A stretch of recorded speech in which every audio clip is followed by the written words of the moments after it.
তো আজকে তাহলে আমাদের টপিক হচ্ছে কাইনেটিক থিওরি অফ গ্যাসেস। এখন কাইনেটিক থিওরি অফ গ্যাসেস যখন আমরা পড়ি, তার মেন অবজেক্টিভ যেটা, সেটা হচ্ছে বেসিক্যালি আমরা যখন কোনো সাবজেক্টকে স্টাডি করতে চাই, তখন আমাদেরকে কিছু প্যারামিটার রিড করতে হয়। তো বেসিক্যালি প্যারামিটারগুলোকে আমরা দুটো পার্টে ক্লাসিফাই করতে পারি। একটা হচ্ছে মাইক্রোস্কোপিক আর একটা হচ্ছে ম্যাক্রোস্কোপিক। তো ম্যাক্রোস্কোপিক গুলোকে ডিরেক্ট মেজার করা যায় কোনো ইনস্ট্রুমেন্ট দিয়ে, লাইক হিট। তুমি ডিরেক্ট মেজার করতে পারবে না, কিন্তু টেম্পারেচার তুমি ডিরেক্ট মেজার করতে পারবে থার্মোমিটার দিয়ে। এখন যেগুলোকে আমরা ডিরেক্ট মেজার করতে পারি না, তাহলে তার কি হবে? যেমন প্রেসার মাপতে পারি খুব সহজ ব্যারোমিটার দিয়ে, কিন্তু এই রুমের মধ্যে যে মলিকিউলস আছে তার স্পিড আমি মাপতে চাই, তাহলে কি করে মাপবো? তো যেহেতু এরকম ডিরেক্ট মেজার করার কোনো ডিভাইস বা ইনস্ট্রুমেন্ট নেই, তাহলে আমাদের কাছে আর একটা সেকেন্ড অপশন আছে, সেটা হচ্ছে আমরা যদি ম্যাক্রোস্কোপিক প্রপার্টিগুলোকে মাইক্রোস্কোপিক প্রপার্টির সাথে কোনো ইকুয়েশন দিয়ে রিলেট করতে পারি, তাহলে মাপবো আমি ম্যাক্রোস্কোপিককে, ইকুয়েশন দিয়ে যেহেতু রিলেট আছে, তাহলে মাইক্রোস্কোপিকও পেয়ে যাবো। যেমন ধরো X plus 3 equals to Y, এটা আমার ম্যাক্রোস্কোপিক, এইটা মাইক্রোস্কোপিক। একে তুমি ডিরেক্ট মাপতে পারো না, কিন্তু একে মাপতে পারো। তাহলে একে যদি মাপতে পারি, থ্রিটা দিকে নিয়ে গেলাম, এক্স পেয়ে গেলাম, তাই না? তাহলে আমাকে করতে হবে একটাই উপায় আমার কাছে আছে, যে আমি যেহেতু ম্যাক্রোস্কোপিককে মাপতে পারি, মাইক্রোস্কোপিককে মাপতে পারি না, তাই আমি যদি ইকুয়েশন তৈরি করে নিতে পারি যে ম্যাক্রোস্কোপিক আর মাইক্রোস্কোপিক দুজনকে কানেক্ট করতে পারে এমন ইকুয়েশন, তাহলে আমি সহজে মেজার করতে পারবো। মাপবো আমি ম্যাক্রোস্কোপিক প্রপার্টিকে, তারপরে ইকুয়েশন দিয়ে মাইক্রোস্কোপিককে পেয়ে যাবো। কেমন?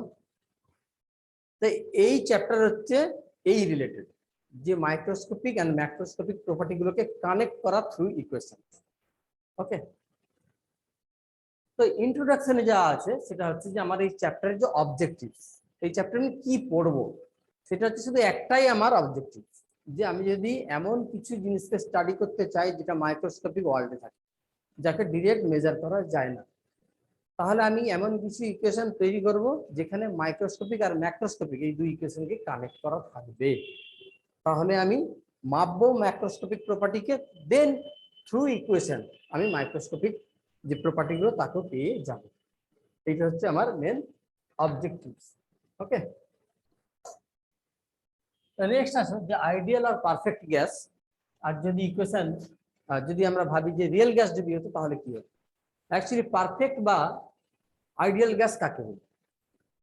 যে যদি কোনো গ্যাস মলিকিউল আর অ্যাটমের মধ্যে কোনো রকম ইন্টার মলিকুলার ফোর্স কাজ না করে, তাহলে তারা হচ্ছে আইডিয়াল গ্যাস বা পারফেক্ট গ্যাস। এখন যদি বলো যে আইডিয়াল কি সত্যি হয়? কোনো কিছুর আইডিয়াল কখনো রিয়েলাইজ করা যায়। আইডিয়াল জাস্ট একটা কনসেপ্ট, যেমন পয়েন্ট অবজেক্ট, পয়েন্ট মাস, এরকম কিছু হয় না। কারণ পয়েন্ট মাস মানে হচ্ছে যার মাস আছে কিন্তু ডাইমেনশন লেস, মানে আকার আকৃতি স্পেস কিছু তার নেই, কিন্তু মাস আছে। কিন্তু এটা পসিবল কখনোই নয় যে যার মাস আছে তার আকার আকৃতি কিছুই নেই, সে যত ছোট হোক, যত ছোট। ইভেন আমরা এখন আমাদের হাতে যে ডিভাইস গুলো আছে, সেখানে আমরা ইলেকট্রনেরও রেডিয়াস মাপতে পারি, তাই তো? তাহলে সেখানে যদি আমি ভাবি যে না, ইলেকট্রনের থেকেও ছোট, যাকে দেখা যায় না, ইলেকট্রনও তো একটা জায়গা জুড়ে থাকে, না ধাক্কা লাগে কি করে? দুটো ইলেকট্রনে তার জায়গা জুড়ে থাকে বলেই তো ধাক্কা লাগে। যেমন তোমার একটা আকার আছে, আমার একটা আকার আছে, আমরা যদি ছোটাছুটি করি আমাদের মধ্যে ধাক্কা লাগে। কিন্তু আমি যদি ডাইমেনশন লেস হতাম, যে আমার কোনো আকার আকৃতি কিছু নেই, ইনভিজিবল, তাহলে আমার সঙ্গে তার ধাক্কার কোনো প্রশ্নও আসতো না। কিন্তু ইলেকট্রন কলিশন আমরা পড়ি, ফোটন কলিশন আমরা পড়ি, photon strike, photo electric effect আমরা দেখেছি, যে ফোটন পড়লো কোনো অ্যাটমের সাথে বা ইলেকট্রনের সাথে স্ট্রাইক হলো, দেন তার ডিফ্লেকশন হলো। তাহলে আমরা কখনো এরকম বলতে পারি না যে কারো ডাইমেনশন নেই বাট তার মাস আছে, সে এক্সিস্ট করে। কিন্তু আবারও বলছি যে তার কোনো আকার আকৃতি কিছু নেই, মানে সোজা কথা তাকে দেখা যায় না। তাহলে এরকম কি আবার কখনো পসিবল নয়? তাহলে এটা হচ্ছে একটা আইডিয়াল সিচুয়েশন, কিছু কনসিডারেশন, যে আমি যদি ধরে নিই তাহলে আমার কোনো জিনিসকে স্টাডি করতে সুবিধে হয়।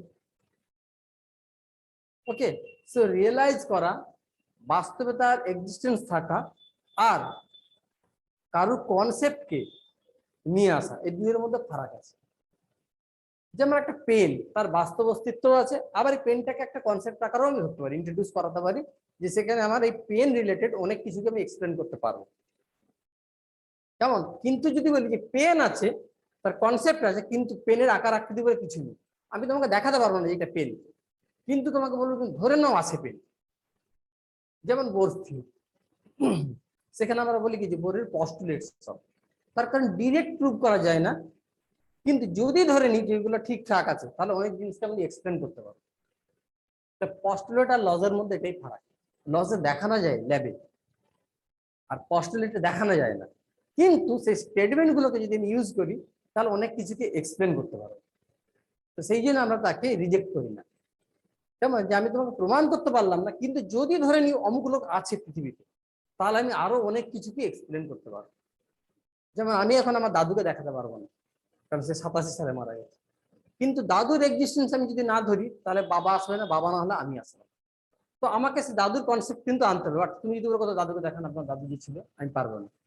তো সেই রকমই পয়েন্ট অবজেক্ট এটা একটা কনসেপ্ট, তোমাকে আমি দেখাতে পারবো না কোনো পয়েন্ট অবজেক্ট। একই রকম পারফেক্ট গ্যাস, এ তোমাকে সিচুয়েশন আমি দেখাতে পারবো না, যদিও আমরা ধরে নিই যদি প্রেসার খুব কম হয়, খুব কম, আর টেম্পারেচার খুব বেশি হয়, তাহলে আমাদের যে রিয়েল গ্যাস মানে রুমের মধ্যে যে গ্যাস আছে তারা কিন্তু পারফেক্ট বা আইডিয়াল গ্যাসের মতো বিহেভ করবে, কিন্তু মোটামুটি করবে, নট অ্যাবসলিউটলি।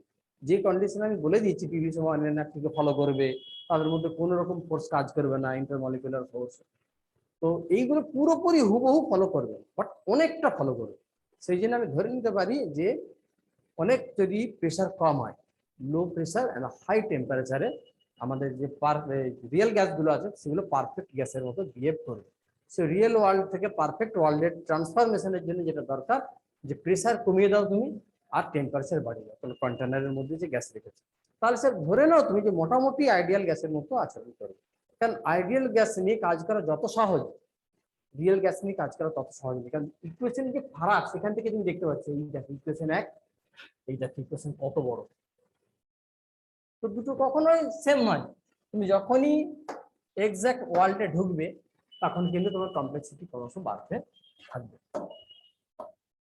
ওকে, তো আইডিয়াল বা পারফেক্ট গ্যাস সম্পর্কে যদি দেয় এমসিকিউ, যে এর মধ্যে কোনটা আইডিয়াল আর পারফেক্ট গ্যাসের প্রপার্টি নয়, তাহলে আমি যে যতগুলো প্রপার্টি থাকে সেগুলো আমাকে জানতে হবে, আদারওয়াইজ তুমি দাগ দিতে পারবে না সেখানে।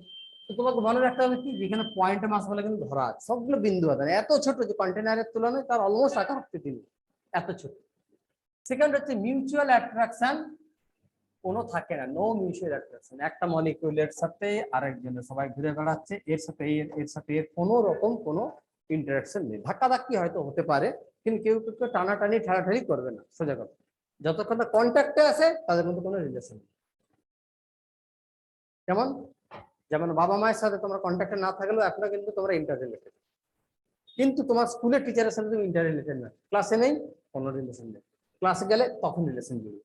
তো একই রকম যদি ধাক্কা লাগে তাহলে কিন্তু তার এক্স্যাক্টলি কলিশন হবে, ইলাস্টিক কলিশন একটা হবে, তাদের পাথ ডেভিয়েট করবে, ধাক্কা লাগার পর অন্যদিকে চলে গেল। কেমন? এই জন্য র্যান্ডাম মোশন হয় এদিক ওদিক।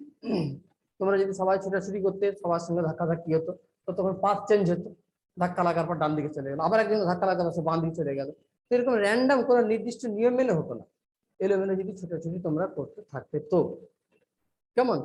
তো তখন তার দুজনের মধ্যে ইন্টারাকশন হবে, আদারওয়াইজ যদি টাচ না হয় তাহলে কিন্তু কেউ যত কাছে আসুক তাদের মধ্যে কোনো ফোর্স কাজ করবে না বলে আমরা ধরে নিই। তো এই কন্ডিশনটাও যদি থাকে তাহলে সে পারফেক্ট গ্যাসের মধ্যে পড়বে। সেকেন্ড কি আছে, ফলো গ্যাস ইকুয়েশন টিভিশনে, এই তিনটে তোমাকে মনে রাখতে হবে, যে এই তিনটে প্রপার্টি থাকবেই তবে সে আইডিয়াল আর পারফেক্ট গ্যাস, আদারওয়াইজ না। নেক্সট দেখো যে রিয়েল গ্যাস, রিয়েল মানে আমরা এই রুমের মধ্যে যা গ্যাস দেখতে পাচ্ছি তাদের মধ্যে কিন্তু ইন্টারঅ্যাটমিক ফোর্স কাজ করবে, কেমন? আর ইন্টারমলিকুলার ফোর্স কাজ করবে। It does not behave according to the assumption of kinetic molecular theory, যেটা পড়লাম এগুলো ফলো করবে না। এখানে যে বলা আছে তার পয়েন্ট পার্টিকেল, এখানে সব হবে না, তার একটা আকার থাকবে, বলের মতো একটা আকার তোমাকে কনসিডার করতে হবে, যত ছোট হোক।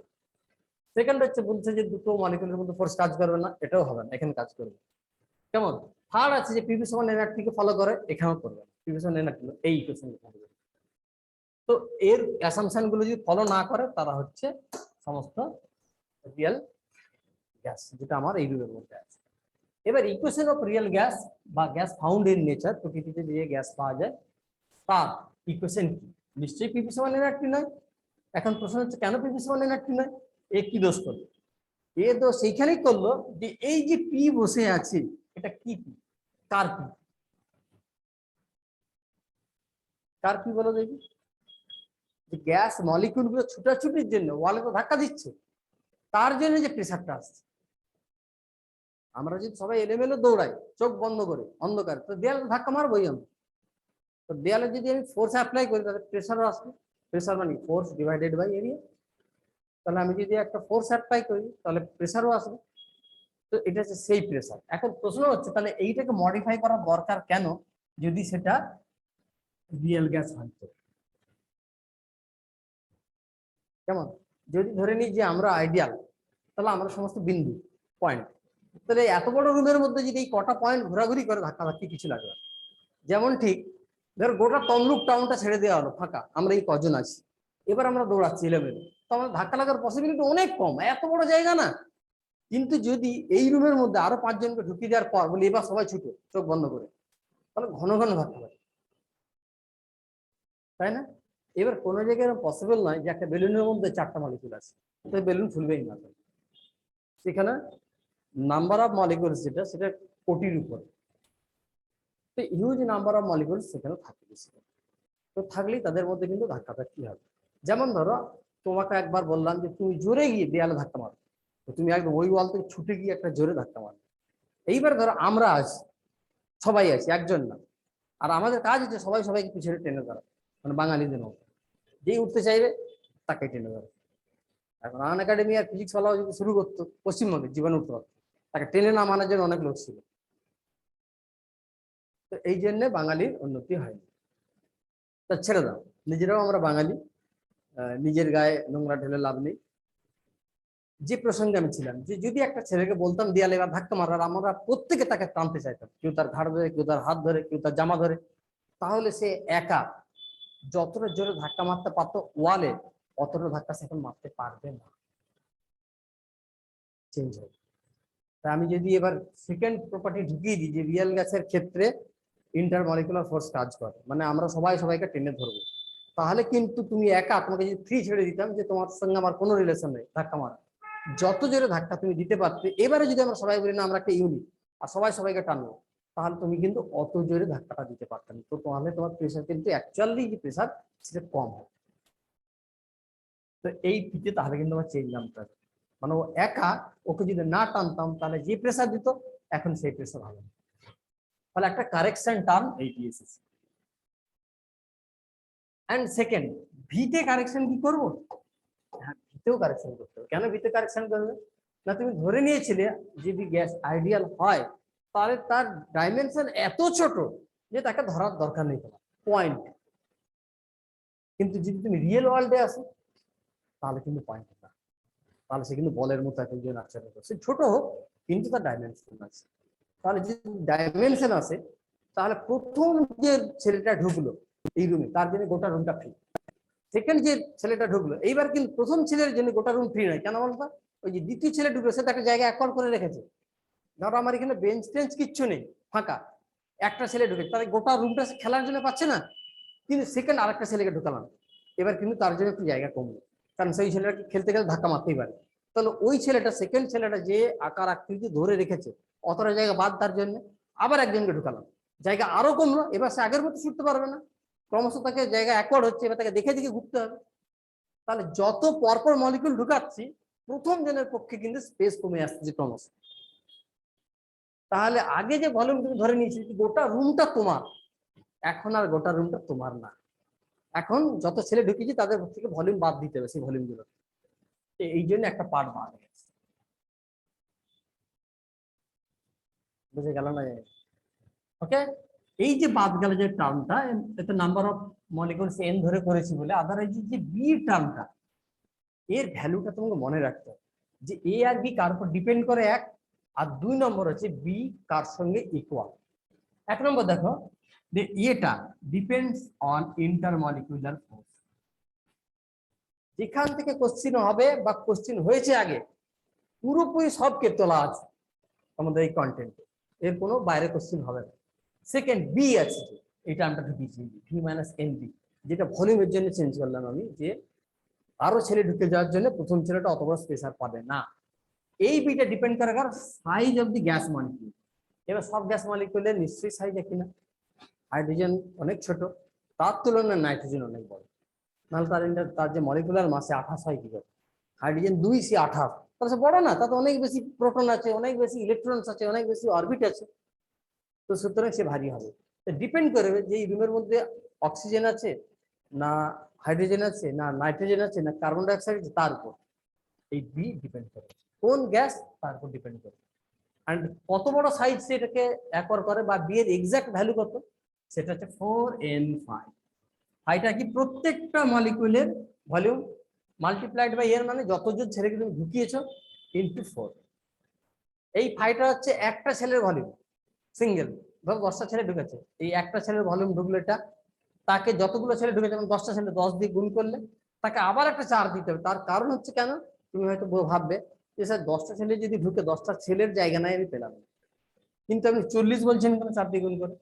40টা ছেলের যে জায়গা, সেই ছেলের ওই অত বড় জায়গা কি 10টা ছেলে মিলে ধরে রেখেছে? এ প্রশ্নের উত্তর হচ্ছে যে তারা যদি দাঁড়িয়ে থাকতো 10টা ছেলে চুপচাপ, যে যে যার জায়গায় ফিক্স দাঁড়িয়ে আছে, এবার তুমি খেলছো, তাহলে এই টোটাল রুমের ভলিউম থেকে বাদ যেতে কতটা, না 10টা ছেলের ভলিউম যতটা ততটা। কিন্তু 10টা ছেলে যদি মুভ করে, সে কিন্তু অ্যাকচুয়াল তার যে ভলিউমকে ধরে রাখে তার চেয়ে বেশি ভলিউম বাদ যায়। কারণ তুমি ধরো ওই দিকে ফাঁক আছে, ওই দিকে যাচ্ছ, দুটো ছেলে তোমার পথে এসে দাঁড়িয়ে যাচ্ছে, তাহলে তুমি তার আগের মতো ভলিউম পেলে না। তো এই জন্য 4 টাইমস বেড়ে যায়। হয়তো ঢুকেছে তোমার 10টা ছেলে, কিন্তু 40টা ছেলের সমান ভলিউম তোমার বাদ যাবে এই রুম থেকে, অত বড় স্পেস তুমি পাবে। তো এই জন্য এটা তোমাকে মনে রাখতে হবে যে টোটাল যে ভলিউম তার 4 গুণ বাদ যাবে কোনো মলিকুলের মুভমেন্টের জন্য যতটা ভলিউম অ্যাভেলেবল। মানে আমার এই রুম থেকে যতজন ছেলে ঢুকেছে তাদের ভলিউমের 4 গুণ ভলিউমকে বাদ দিতে হবে কোন একটা পার্টিকুলার ছেলের মুভমেন্টের জন্য কতটা সে পাবে এটা জানার জন্য। যদি বুঝতে না পারো আবার বলো। Any problem? চলো নেক্সট স্লাইড। এবার ডায়াগ্রাম অফ আইডিয়াল গ্যাস আর রিয়েল গ্যাস দুজনের ক্ষেত্রেই আমরা যদি ভাবি, যদি রিয়েল গ্যাস হয় আইডিয়াল গ্যাস হয়, যেটা তোমরা বয়েলস ল থেকে পেয়েছিলে, সেটা ছিল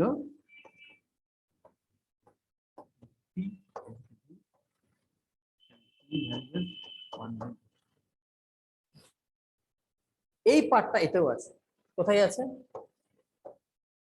সিডিপি। তো এইটা হচ্ছে গ্যাসিয়াস স্টেট, এই পার্টে পুরোটা গ্যাস আছে। ওকে, তাহলে বিসি পার্টে কি আছে? বিসি পার্টে গ্যাসটা ক্রমশ লিকুইড হতে স্টার্ট করছে। ওকে, মানে লিকুইফিকেশন চলছে, পুরো গ্যাস লিকুইড হয়ে যায়নি, গ্যাসটা ক্রমশ লিকুইড হতে শুরু করেছে। এরপর এই পার্টটা তাহলে কি, এ থেকে বি, এটা পুরো লিকুইড হয়ে পড়ে আছে। কারণ তোমার কন্টেনারের মধ্যে যে অক্সিজেন ছিল সেটা লিকুইড অক্সিজেন হয়ে পড়ে আছে, তুমি যদি এরকম নাড়াও দেখতে পাবে জলের মতো স্বচ্ছ কিছু। তাহলে এই পার্টটা হচ্ছে সিডি পার্ট, হচ্ছে গ্যাস আছে, এখানে লেখাই আছে থাকে গ্যাসিয়াস স্টেট। বিসি পার্টটা দেখো লিকুইফিকেশন কন্টিনিউয়াস, মানে গ্যাসও আছে লিকুইডও আছে, সে গ্যাস থেকে লিকুইড হওয়া স্টার্ট হয়ে গেছে। এন্ড দেন এই যে স্ট্রেট লাইন, যেখানে ভলিউমের কোনো চেঞ্জ হয়নি, এটা পুরোটাই লিকুইড। এইবার এখানে একটা জিনিস ডিসকাস করার আছে, যে এই পার্টগুলো নাই বুঝলাম এটা বয়েলস লকে ফলো করে, তাই কার সেকেন্ড পার্ট হচ্ছে স্ট্রেট আছে, কোনো প্রেসারে চেঞ্জ হচ্ছে না, বাট ভলিউম কমে যাচ্ছে কেন, না গ্যাস থেকে লিকুইড হয়ে যাচ্ছে, যেহেতু কমবে। গ্যাস মলিকিউল হলে তার মলিকিউল গুলো স্পিড বেশি থাকবে, চারপাশ ছুটবে, অনেক বড় ধারণ করবে। কিন্তু তুমি যদি তাকে লিকুইড আকারে রাখো তো ছোট্ট জায়গার মধ্যে রয়ে যাবে। যেমন 1 মোহর জল, তো এইটুকু ছোট্ট জায়গায় এইটুকু বাষ্পীভূত করবেন, গোটা রুমকে ধরে নিয়েছে, তাই তো। তো নেক্সট যখন তুমি এবিতে যাচ্ছ, তার ভলিউমে কোনো চেঞ্জই আসবে না। তুমি 1 কাপ জলের উপর যদি প্রেসার বাড়াতে থাকো, তো কখন ওই 1 কাপ জল এত থেকে এইটুকু হয়ে যাবে না, যত প্রেসার বাড়ে। কারণ লিকুইড সাধারণত বেশিরভাগ লিকুইড ইনকম্প্রেসিবল, কম্প্রেস হয় না, ছোট হয়। কিন্তু প্রশ্ন সেটা না, প্রশ্ন হচ্ছে এই কার্ভটা তাহলে একটা ডট ডট কার্ভ দেখতে পাচ্ছ না ডিসি পার্টে, আবার একটা স্ট্রেটও আছে, এটা এই পার্টটা হচ্ছে যদি আমি van der Waal equation use করি যে p plus a by v square b minus b সমান r3, এটা যদি ইউজ করি তাহলে আমার পরপর এই ইকুয়েশনে যদি p আর v এর ভ্যালু বসানো থাকি আমি এই ইকুয়েশনে, তাহলে তুমি পাবে এই পার্টটা পাবে, তারপরে পার্ট পাবে কার্ভ, তারপরে এটা পাবে। এই কার্ভটা তুমি পাবে না, এই বিসি পার্টটা স্ট্রেট পাবে না যদি এই ইকুয়েশন ইউজ করে তুমি p আর v এর ভ্যালুগুলো বসাতে থাকো এক্সপেরিমেন্টালি, তাহলে এই বিসি পার্ট পাবে এরকম কার্ভের আকার, কিন্তু স্ট্রেট না। ইকুয়েশন ইউজ করে কিন্তু বলেছি ইকুয়েশন, কিন্তু তুমি যদি এক্সপেরিমেন্ট করো তাহলে কিন্তু কার্ভ পাবে না, স্ট্রেট পাবে। প্রশ্ন হলো কেন এই ডেভিয়েশনটা কেন? এই ডেভিয়েশন এই জন্য, এটা ভীষণ আনস্টেবল স্টেট, এই বিসি পার্টটা এতটা আনস্টেবল যে তুমি কোনো রিডিং এর আগেই ও আরেকটা রিডিং এ চেঞ্জ হয়ে যাবে। যদি স্টেবল থাকে যে একটা প্রেসার এত, ওই মুহূর্তে ভলিউম এত, তুমি মেপে দেখলে কতটা হচ্ছে, এত প্রেসারে এত ভলিউম, তুলে নিলে খাতায়, আবার একটু চেঞ্জ করলে ভলিউম দেখলে এবার প্রেসার কত এত, কিন্তু এই জায়গাটা তোমাকে এতক্ষণ স্টেডি হয়ে দাঁড়িয়ে থাকবে না, অনেক ফাস্ট চেঞ্জ হবে, ভীষণ আনস্টেবল এই পার্টটা। এই জন্য ইকুয়েশন এইরকম দিলেও বাস্তবে যখন তুমি ওটাকে রিডিং নেবে তুমি এই জিনিস পাবে না, স্ট্রেট পাবে। তার কারণ হচ্ছে বিকজ অফ আনস্টেবল, এটা হচ্ছে ভীষণ আনস্টেবল। ওই কার্ভটা কিসের জন্য? ইকুয়েশন থেকে ড্র করলে বাট তুমি যদি এক্সপেরিমেন্ট করো তাহলে তুমি স্ট্রেট পার্ট পাবে। ক্লিয়ার? আমি ইকুয়েশনের পার্টগুলো তোমাদের বলে বলে যাচ্ছি। Next, basic assumptions of kinetic theory. যদি আমি চ্যাপ্টারকে স্টাডি করতে চাই যে কাইনেটিক থিওরি অফ গ্যাস, তাহলে আমাকে কিছু অ্যাসাম্পশন ধরে নিতে হবে যে আমি ইকুয়েশনকে সিম্পল করে নেওয়ার ক্ষেত্রে, কারণ আমার যে রিয়েল ওয়ার্ল্ড সেখানে আমার গ্যাসগুলো কিন্তু আইডিয়াল নয়, রিয়েল, তা সত্ত্বেও আমি স্টাডি করতে চাইছি, তাহলে আমার এই সিচুয়েশনকে সিম্পল করে নিলে আমি সহজে স্টাডি করতে পারবো। তার জন্য অ্যাসাম্পশন গুলো দেখো, এই বেসিক অ্যাসাম্পশন সব কাইনেটিক অনেক আছে, বাট এটা হচ্ছে বেসিক, এইগুলো বাদ দিয়ে স্টাডি তুমি করতে পারবেই না। আরো অনেক ঢোকানো আছে বা ঢোকানো যায় এর মধ্যে, কিন্তু যেগুলোকে অ্যাভয়েড করে, যার কোনো একটাকে অ্যাভয়েড করে তুমি করতে পারবেই না স্টাডি, সেটা হচ্ছে এইগুলো। ফার্স্ট কি আছে দেখো ভালো করে, এগুলোকে কনসিডার করা আছে এক একটা পার্টিকেল আছে পয়েন্ট। তাহলে যদি পার্টিকেল থেকে তার সাইজ কি হবে? ইটস সাইজ ইজ ইনফিনিটেসিমালি স্মল, যত ছোট ভাবতে পারো তার থেকেও ছোট। তুমি একটা পেনের ডগায় ছোট্ট ফুটকি দিলে বলে এটা, আমরা না ওর থেকেও ছোট। এবার আরো দামি পেন এনে আরো ছোট ফুটো করলে বলে এইরকম, আমরা না এর থেকেও ছোট। এবার তুমি আন্দাজ করো ইনফিনিটেসিমালি স্মল মানে কি, কেমন? সেকেন্ড কি আছে না, মলিকুলস মুভ র্যান্ডামলি, কোনো নির্দিষ্ট নিয়ম মেনে নেই যে সবাই ডান দিকে যাবে, সবাই উপরে যাবে, সবাই বাম দিকে যাবে, যে যেদিক খুশি যেতে পারে। Okay, in all directions with all possible velocity. এখানে যে মলিকুলস গুলো আছে তাদের কারোর ভেলোসিটি ফিক্স না, তুমি বলবে যে 8 মিটার পার সেকেন্ড, কখনো না। এমন হতে পারে কেউ মোমেন্টারিলি এই মুহূর্তে দাঁড়িয়ে আছে, বাট মোমেন্টারিলি সে কন্টিনিউ দাঁড়িয়ে থাকবে না, কারণ যেহেতু থার্মাল এনার্জি আছে সে মুভ করবে, কিন্তু কোনো একটা মোমেন্ট জাস্ট ধাক্কা লেগেছে, এই মোমেন্টে স্থির, তারপর আবার মুভ করতে শুরু করবে। তাহলে র্যান্ডামলি মুভ করবে, যেদিক খুশি মুভ করতে পারে, যে কোনো ভেলোসিটি নিয়ে মুভ করতে পারে। সো 0 থেকে ইনফাইনাইট ধরে, 0 আছে, 2 আছে, 4 আছে, 8 আছে, 10 আছে, যা খুশি যত ভ্যালু হতে পারে, বাট টেম্পারেচার যত বাড়াবে স্পিড তত বাড়বে। এটা সহজ কথা, কিন্তু আমরা ধরে নেব যে যত রকমের পসিবল ভেলোসিটি থাকতে পারে সবই আছে। ইন্টারমলিকুলার কলিশনস, দুটো মলিকুলের মধ্যে যে ধাক্কা থাকে, আর কলিশনস উইথ ওয়াল বা দেয়ালের সঙ্গে মলিকুলের যে ধাক্কা, সেগুলো কিন্তু প্রত্যেকটা ইলাস্টিক কলিশন ধরে নিতে হবে। ইলাস্টিক কলিশন ধরলে আমার সুবিধা কি? এনার্জি লস হচ্ছে না। এনার্জি লস না হলে এনার্জি কোশ্চেন আনতে হচ্ছে না, সহজ হয়ে গেল আমার। আর যদি এনার্জি লস হতো তাহলে আবার সেই কতটা হিট ফর্ম করবে, কতটা এনার্জি লস হবে, সব ক্যালকুলেট করতে হবে। কিন্তু আমি যদি ধরে নিই যে মলিকিউল গুলো যে মুভ করছে নিজেদের মধ্যে ধাক্কা লাগছে, আর যে কন্টেনার রেখেছে তার দেয়ালেও ধাক্কা মারছে। এই প্রত্যেকটা ধাক্কা বা কলিশন একদম কমপ্লিটলি ইলাস্টিক ধরে নিলে তোমার সুবিধা হচ্ছে যে কোনো এনার্জি লস হচ্ছে না, ফলে ওটাকে নিয়ে মাথায় ঘামানোর তোমার দরকার নেই। Okay, and last, don't exert intermolecular attractive force. তো দুটো মলিকিউলের মধ্যে কোনো আকর্ষণ বল কাজ করে না। সবগুলোই ধরে নাও, কোনোটাই কি হচ্ছে আমি বলতে পারবো না। তুমি যদি এখন বলো সত্যি কি হয়, এটা সত্যি কি হয়, এ প্রসঙ্গে আমি যাবো না। আমি প্রথমে তোমাকে বলেই দিচ্ছি এটা আমার অ্যাসাম্পশন, এটা আমার ধরা। কেমন, আমি যাকে স্টাডি করতে যাচ্ছি তাকে সিম্পল করে নেওয়ার জন্য আমি কিছু ধরে নিচ্ছি, পরে কোনটা কোনটা কাজ করে সে পরে ভাববো। আগে তুমি ধরে নাও, কেন আমি একটা রাফ আইডিয়া আগে পাই, তারপরে তোমার কথাই আসা যাবে। নেক্সট ইম্পর্টেন্ট রিলেশন, পি সমান 1/3 রো সি স্কয়ার সবাই জানে। 11-এ পড়ে কোনো বাচ্চা জানে না পি সমান 1/3 রো সি স্কয়ার হতেই পারে না, কারণ প্রমাণ আছে। প্রমাণ করো চাপ সমান 1/3 রো সি স্কয়ার, যেখানে রো হচ্ছে গ্যাসের ডেনসিটি, সি হচ্ছে আরএমএস স্পিড। ওকে, এটা জান। এই রো কে তুমি কি করতে পারো, 1/3 density that is M by V. তাহলে এখানে আছে কত, হাফ, সরি হাফ না,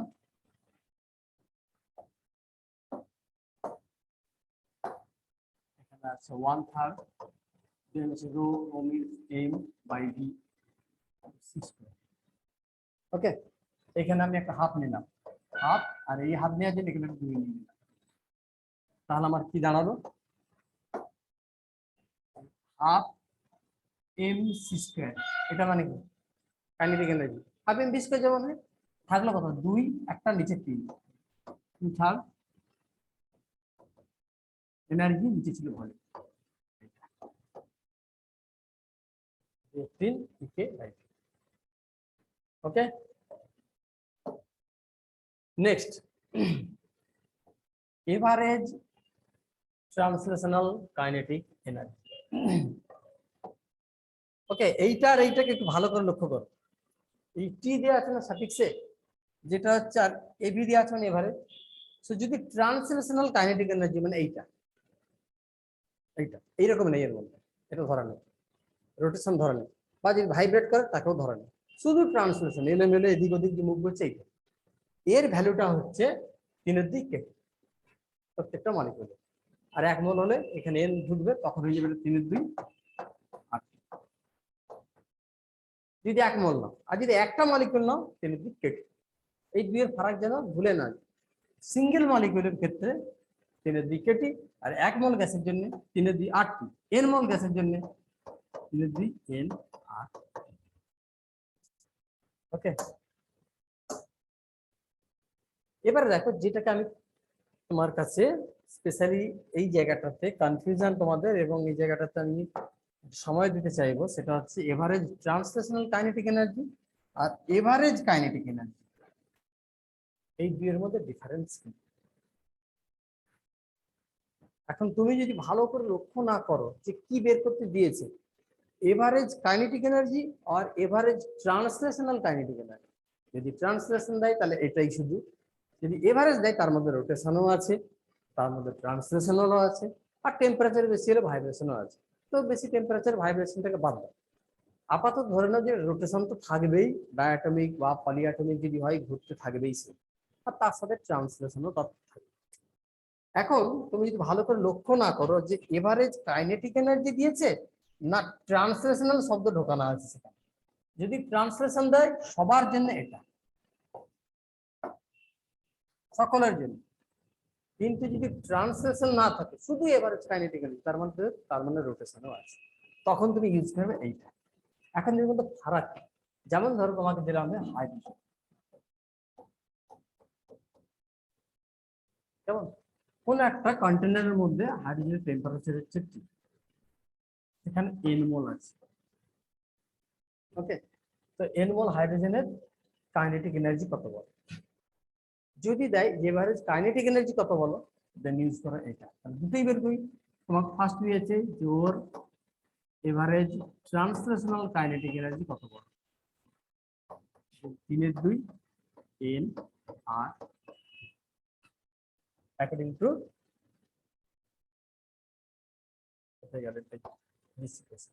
এটা হচ্ছে সিঙ্গেল মলিকুল, মানে একটা। এরকম যত আছে সবার হচ্ছে এন মোল আছে, যে এন, এক মোলের জন্যই কেটা চেঞ্জ হয়ে যাবে আর। এটা হচ্ছে সিঙ্গেল মলিকুল একটা, তার জন্য কে যদি অ্যাভোগাড্রো সংখ্যক হয়, মানে এক মোল হয়, তাহলে কেটা হয়ে যাবে কি আর। এন মোল হলে একটা এন ধরবে। তাহলে এটা গেল শুধু ট্রান্সলেশনাল। কিন্তু যদি বলতো যে average kinetic energy, not translational, that is তার মধ্যে রোটেশনও আছে, তাহলে ঢুকবে তোমার এই হাফ এফ এন আর টি। এফ হচ্ছে ডিগ্রিজ অফ ফ্রিডম। এই ডিগ্রিজ অফ ফ্রিডম কত? ডায়াটমিক, যেহেতু ডায়াটমিক সেখানে বসবে 5, হাফ 5 এন আর। এই দুটোকে ম্যাচ করলো, ওখানে আছে 3 এর 2, এখানে আছে 5 এর 2, একই উত্তর এলো। তো এভাবে ট্রান্সলেশনাল আলাদা আর এভারেজ কাইনেটিক এনার্জি আলাদা। তো ওটাও কাইনেটিক, এটাও কাইনেটিক। ওটা শুধু ট্রান্সলেশন ধরা আছে, ওখানে কোনো রোটেশন নেই, এখানে দুটোই আছে। টোটাল এভারেজ কাইনেটিক এনার্জি আর শুধুমাত্র ট্রান্সলেশনাল কাইনেটিক এনার্জি এভারেজ দুটো ডিফারেন্ট হবে। হ্যাঁ, যদি তোমার মনোঅ্যাটমিক হয় তাহলে সেম অ্যান্সার। যেমন হিলিয়াম, নিয়ন, কেমন? তার কারণ হচ্ছে তার ইফো হচ্ছে 3, তাহলে এখানে 3 বছরের সেই 3 দিয়ে আসছে, এইটাই আছে। বাট যদি ডায়াটমিক, ট্রায়াটমিক, পলিঅ্যাটমিক এরকম আসে, তাহলে কিন্তু দুটোর অ্যান্সার একই আসবে না। তো কোশ্চেন আগে ভালো করে পড়বে, তারপরে অ্যান্সার দেবে। ডিগ্রিজ অফ ফ্রিডম, তাহলে এক্ষুনি আমি বললাম যে এনার্জি ক্যালকুলেট করবে এইভাবে টোটালটাকে, হাফ এফ এন আর টি। এটা কার জন্য? For N. তাহলে আমাকে এটা সম্পর্কে আইডিয়া রাখতে হবে, নাহলে আমি এই বছর কি করব, তাই না? এন নাই বলে দিল আমাকে মোল, মোল আমি বুঝি, মোল মানে হচ্ছে অ্যাভোগাড্রো সংখ্যক পার্টিকেল যেখানে আছে, তাহলে এন মোল বলাই থাকবে, এন বসিয়ে দেবো না। আর তো আমরা সবাই জানি গ্যাস কনস্ট্যান্ট ইউনিভার্সাল, বসিয়ে দিলাম। টেম্পারেচার, তোমাকে টেম্পারেচার সম্পর্কে ধারণা দেওয়ার দরকার নেই, সবাই জানে টেম্পারেচার কি। বাট নতুন যেটা ঢুকেছে এখানে ইন্ট্রোডিউস, সেটা হচ্ছে এফ, ডিগ্রিজ অফ। তাহলে আমাদের নেক্সট আলোচনা করার দরকার যে ডিগ্রিজ অফ ফ্রিডমটা বের করবো কি করে। আমাকে শুধু বলে দিল যে গ্যাসটা ডায়াটমিক বা ট্রায়াটমিক বা পলিঅ্যাটমিক বা সলিড, কিছু বলবো, তাই তো? আমার তার ডিগ্রি অফ ফ্রিডমের ভ্যালু করে দেওয়া থাকবে না, তাহলে আমি ডিগ্রি অফ ফ্রিডম পাবো কোথায়? এই জন্য নেক্সট টপিক হচ্ছে আমাদের শুধু ডিগ্রি অফ ফ্রিডমের উপর। ওকে, সো ডিগ্রি অফ ফ্রিডম কি? the number of minimum number of ways by which or in which a system can have energy. কোন একটা সিস্টেম মিনিমাম কত ভাবে নিজের এনার্জি ধরে রাখতে পারে। যেমন ধর একটা মলিকিউল, কেমন? তার ট্রান্সলেশনাল থাকতে পারে, রোটেশন থাকতে পারে, ভাইব্রেশন থাকতে পারে। 3 ভাবেই তার এনার্জি আসতে পারে। টেম্পারেচার যদি বেশি না হয়, ভাইব্রেশন বাদ, ভাইব্রেশন রুল আউট করে দাও, এটা দাও। বাকি থাকলো কি? ট্রান্সলেশন আর রোটেশন। যদি মনোঅ্যাটমিক হয়, একটা বল, কিন্তু সেগুলো পয়েন্টের মতো, তার রোটেশনও বাদ, শুধু ট্রান্সলেশন। তাহলে যখন স্ট্রাকচার চেঞ্জ হচ্ছে, ক্যারেক্টার চেঞ্জ হচ্ছে, মনোঅ্যাটমিক, ডায়াটমিক, পলিঅ্যাটমিক, সবার কিন্তু মোশন আলাদা হয়ে যাচ্ছে, কেমন?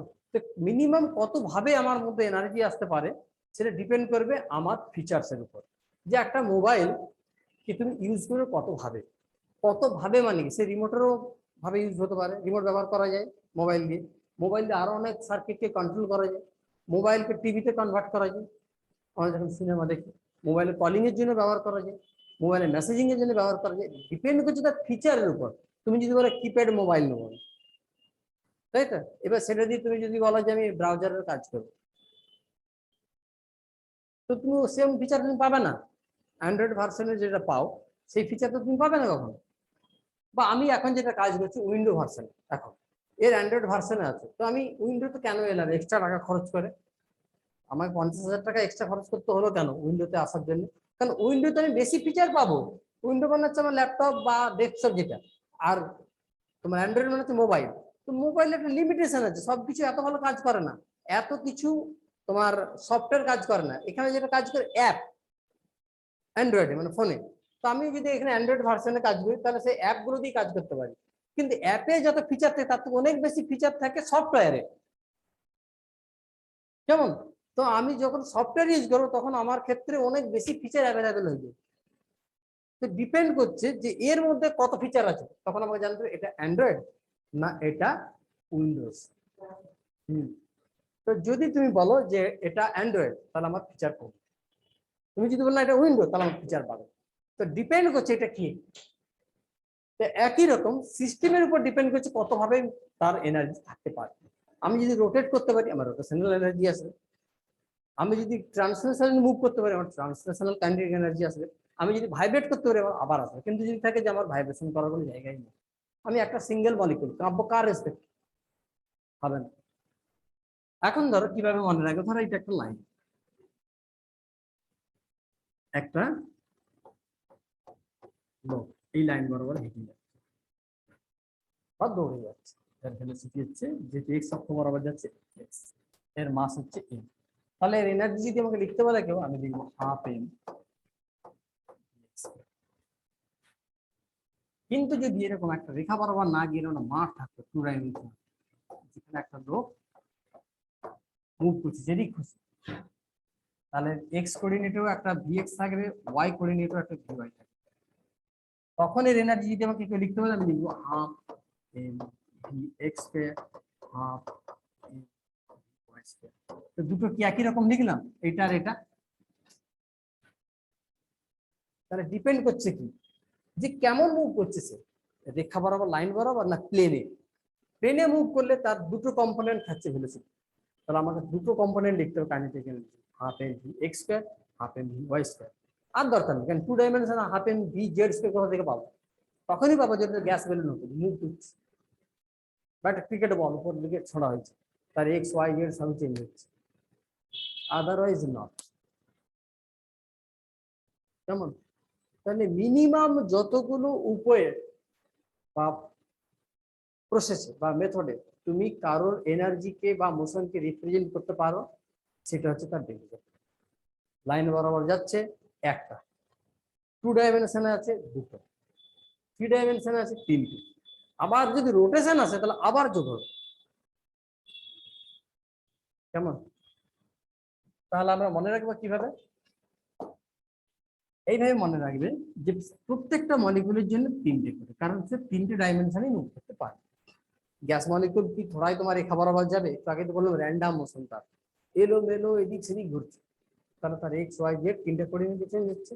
তাহলে প্রত্যেকটা মলিকুলের জন্য প্রথমে কি, তাহলে যদি হাইড্রোজেন হতো দুটো মলিকুল একটা বন্ড দিয়ে যুক্ত, তাহলে এর তিন এর তিন ছটা, তাহলে কিন্তু ছটা লিখবো না, এই বন্ড লেংথটা বাদ যায়, একটা বন্ড যে আছে দ্যাট ইজ 3 3 6 মাইনাস 1 5টা। তার মানে তুমি এটাকে হিসাবে রাখবে 3 ইন্টু n মাইনাস f, এটাই হচ্ছে তোমার ডিগ্রি চেঞ্জ করে দিই।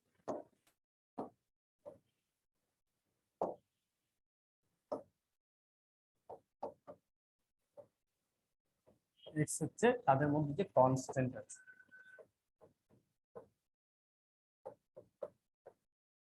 কোনো যদি বন্ডিং থাকে, মানে দুটো ছেলে হাত ধরে মাঠে ঘুরছে।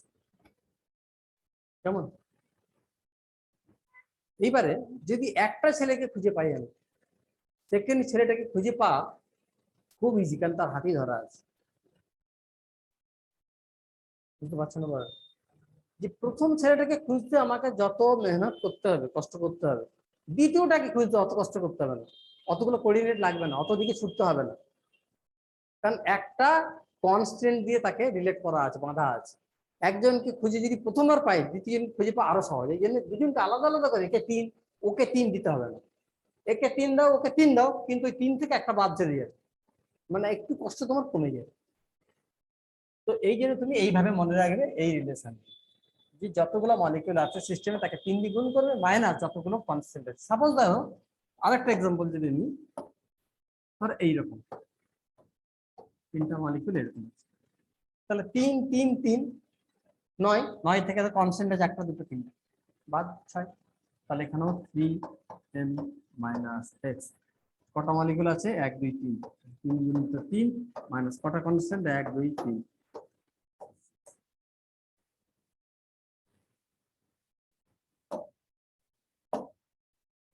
okay. So it is defined as the minimum numbers of possible independent ways in which a system can have energy. Can have energy মানে কি দেখলাম one dimensional half N V X square আর কিছু লিখতে হচ্ছে যদি প্লেনে থাকে half N V X square plus half N V Y square তিনটেতে যদি থাকতো আবার একটা যোগ হতো half N V Z square আবার রোটেশন যদি থাকতো আবার অ্যাড হতো half I omega square first rotation তো অ্যাকচুয়ালি ওখানে যদি পাঁচটা যে পেয়েছিলেন এর ক্ষেত্রে এর তিন মাইনাস আই এটা এই পাঁচটা অ্যাকচুয়ালি কি পাঁচের মধ্যে তিনটা ছিল ট্রান্সলেশনাল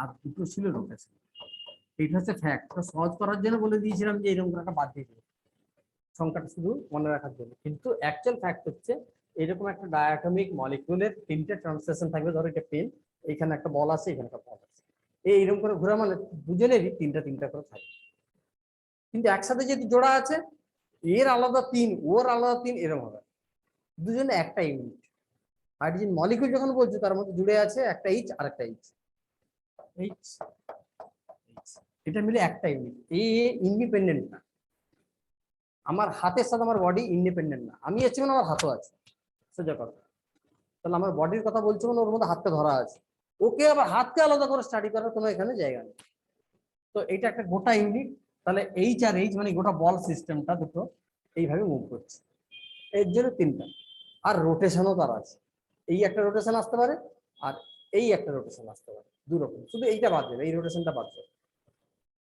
কেমন তাহলে যদি আমি এরকম আঁকি এটা এইটা এইরকম আর আমি যদি তোমার কোঅর্ডিনেট অ্যাক্সিস গুলো নিয়ে নিয়ে এরকম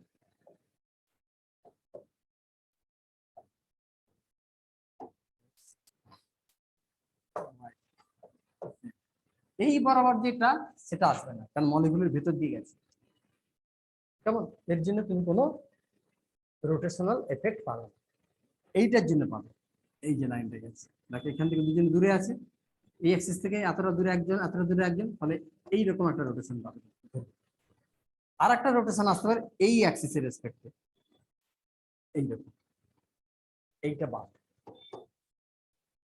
এইখানে তুমি দুটো রোটেশন পেলে আর তিনটা ট্রান্সলেশন তো আমার হাত দেখেই বুঝতে পারছো নিচে যাচ্ছে এক্স এদিকে সরলো উপরে গেল বাঁ দিকে সরলো তার মানে এক্স চেঞ্জ হবে ওয়াই চেঞ্জ হবে জেডও চেঞ্জ হবে তিনটা ট্রান্সলেশন দুটো রোটেশন এই মিলে 5 বাট মনে রাখার জন্য তোমাকে লিখে দিয়েছিলাম আমি কি আকারে সেখানে ছিল 3 into number of molecules minus constant ওকে তাহলে মনোঅ্যাটমিকের জন্য 3 ডায়াটমিকের 5 এটা আপাতত মনে রাখো এই দুটো গ্যাস নিয়ে তোমাকে কাজ করতে হবে নেক্সট দেখো ডিগ্রিজ অফ ফ্রিডমের একটা তোমাকে এখানে চার্ট করে দেওয়া আছে ডিগ্রিজ অফ ফ্রিডম মনে রাখার জন্য যে কত রকম পসিবল হতে পারে মনোঅ্যাটমিক যদি হয় 3 একটা ফুটকি চারপাশে ঘুরে বেড়াবে তা ফুটকি বা কোনো পয়েন্ট তার আবার রোটেশন কি অ্যাক্সিস না থাকলে রোটেশন কি এটা পাবে না তো শুধু তিনটা পাবে তিনটাই ট্রান্সলেশন এবার ডায়াটমিক যদি এখানেও ভুলে যাও তুমি ডিগ্রিজ অফ ফ্রিডম কত লিখেছিলাম 3 ইনটু n মাইনাস x এ একা যেহেতু আছে এর আবার x কি কত কনসেপ্ট তার সাথে তো বন্ড দিয়ে যুক্ত হচ্ছে না স্যার তাহলে এই পার্টটা বাদ হলো মলিকিউল কটা একটাই এখানে এক বসান 3 ইনটু 1 এটা কেমন ঘুমিয়ে যাসনি বাবা ঘুমিয়ে গেল সমস্যা নেক্সট ডায়াটমিক এটা দেখুন ডিসকাস করেই দিয়েছি 5 কিভাবে হয় তিনটা ট্রান্সলেশনাল দুটো রোটেশনাল কিন্তু দেখো একটা আছে যে ইন হাই টেম্পারেচার দুটো ভাইব্রেশনাল থাকবে কিন্তু নরমাল যে টেম্পারেচার এতে ভাইব্রেশনাল এনার্জি কনসিডার করা হবে না এটা ভুলে যাও শুধু এই দুটো কারণ আমরা নরমাল টেম্পারেচারেই সব কাজ করব এত বেশি টেম্পারেচারে যাব না 700 ডিগ্রি 800 ডিগ্রি এরকম যেখানে ভাইব্রেট করে এত টেম্পারেচার নিয়ে আমরা সাধারণত কাজ করি না তো বেসিক্যালি আমার তিনটা ট্রান্সলেশন আর দুটো রোটেশন মিলে আমার হবে অ্যান্ড দেন পলিঅ্যাটমিক তো মনোঅ্যাটমিক গেল ডাই গেল এরপর একদম পলিতে চলে আসে পলির মধ্যে 3 4 5 6 7 8 9 10 যা খুশি পুরো কত হবে তিনটা ট্রান্সলেশন তিনটে রোটেশন আর ভাইব্রেশনে 2 × n দেওয়া আছে, এটা ভালো করে লক্ষ্য করো যে একটা পলিঅ্যাটমিকের ডিগ্রিজ অফ ফ্রিডম কত। এই ফর্ম তোমরা কোথাও দেখেছো নাকি আমি জানি না, এইগুলো হয়তো দেখেছো তুমি, কিন্তু 3+3+2n যে টোটাল ডিগ্রিজ অফ ফ্রিডম, 3টা ট্রান্সলেশন, 3টে রোটেশন, আর হচ্ছে 2 × n ভাইব্রেশন। আবার n n হচ্ছে কত রকম ভাবে সে কাঁপতে পারে, চারপাশে একটা মুক্ত পলিঅ্যাটমিক মানে এরকম এরকম এরকম এইরকম, সবাই সবাই সবাই এইরকম একটা কাঁপছে, এইখানে একটা কাঁপছে, এই বরাবর কাঁপছে, এই দুটো অ্যাটম কাঁপছে, এরা কাঁপছে, যত রকম এরকম ভাইব্রেশন পাবে, যত রকম মোডে, যে এই একটা গেল, এরা কাঁপছে 2য় নম্বর, এরা কাঁপছে 3 নম্বর, এই এনটা এখানে বসে। ওকে, তাহলে এই যে ভাইব্রেশনাল এনার্জি যেটা, সেটা তবে টেম্পারেচার বেশি। আদারওয়াইজ এখানে 3 3 6, যদি নর্মাল টেম্পারেচারে এর 3 এর 5 এর 6 যেন মনে থাকে, এটা 3 এটা 5 এটা 6, কিন্তু হাই টেম্পারেচার হলে ঢুকে ঢুকে নাম্বার অফ মোড অফ ভাইব্রেশনটা এখানে ঢুকবে তার ডিগ্রি। আরেকটা জিনিস, সলিড আছে বাট 6, এটা একদম ফিক্স, 6টা একদম ফিক্স, বুঝলে তো 6টা ফিক্স কেন, তার কোনো ট্রান্সলেশন বা রোটেশন হবে। এই পেনের মধ্যে যে মলিকিউলস আছে, এটা একটা সলিড বডি, এই তুমি ট্রান্সলেশন কোথায়, তোমার হাত ধরা হয়ে পড়ে আছে, এই কোথাও ছুটছে নেই। 2 নম্বর রোটেশন আবার কোথায়, সবাই সবাইকে তো আঁকড়ে ধরে আছে বলে এত সলিড, এই ঘুরবে কি ফ্রি তো নয়। একটাই হতে পারে, এর থার্মাল এনার্জির জন্য টেম্পারেচার আছে তো একটা রুমে 27 ডিগ্রি হোক বা যত হোক, 300 কেলভিন, তার জন্য মলিকুলার জন্য ভাইব্রেশন হচ্ছে। সেটা আমি হাত দিয়ে তো বুঝতে পারছি না, তার অ্যাম্পলিটিউড কম বলে, কিন্তু আমি যদি সেন্সিটিভ ইনস্ট্রুমেন্ট দিয়ে মাপতাম তাহলে ভাইব্রেশন আমি পেয়ে যেতাম। প্রত্যেকে কাঁপছে, এমন কেউ নেই যার মলিকুল কাঁপছে না, কম, যেটা হয়তো মেজার করা সম্ভব না, কিন্তু ভাইব্রেশন আছে। তো কেন এই 6 ধরা আছে না, 6টা ডাইমেনশনে সে কাঁপতে পারে, সলিডগুলো এইরকম থাকে।